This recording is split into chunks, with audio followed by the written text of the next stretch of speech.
नमस्कार. पुण्यात काल अचानक आलेल्या पावसाने मनाला किती थंडावा दिला ना, आणि तो मातीचा सुगंध. उन्हाळ्याच्या झळीनंतर आलेली ही पावसाची सर जणू एका नवीन आणि सुंदर सुरुवातीची नांदी आहे. याच पावसासारखं तुमचं प्रेम बरसलं आणि आपला उंबरठा परिवाराने 100 सबस्क्रायबरचा टप्पा पार केला. 110 जणांच्या या गोड परिवारासाठी तुमचे मनापासून आभार. तुमच्या पाठिंब्यामुळेच मला रोज काहीतरी चांगलं मांडण्याची नवी उमेद मिळते. आजच्या या धावपळीच्या जगात आपण सगळेच कुठेतरी शांतता शोधत असतो. अभंग म्हणजे केवळ देवाचं नामस्मरण नाही, तर आपल्या जगण्याचं बळ देणारा विचार आहे. म्हणूनच उद्या 1 एप्रिल पासून आपण सुरू करतोय अभंग उंबरठा.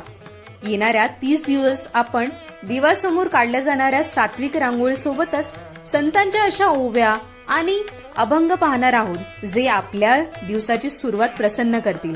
उद्यापासून रोज दुपारी हा भक्तीचा उंबरठा तुमच्यासाठी उघडेल. आणि हो, व्हिडिओ शेवटपर्यंत बघितल्याबद्दल धन्यवाद. आमची पिकू या पावसाचा आनंद कसा घेतेत बघा. जर तुम्हाला ही छोटीशी पिकू आवडली असेल तर आणि उद्याच्या पहिल्या भागासाठी तुम्ही उत्सुक असाल तर आत्ताच सबस्क्राईब करा. भेटूया उद्या.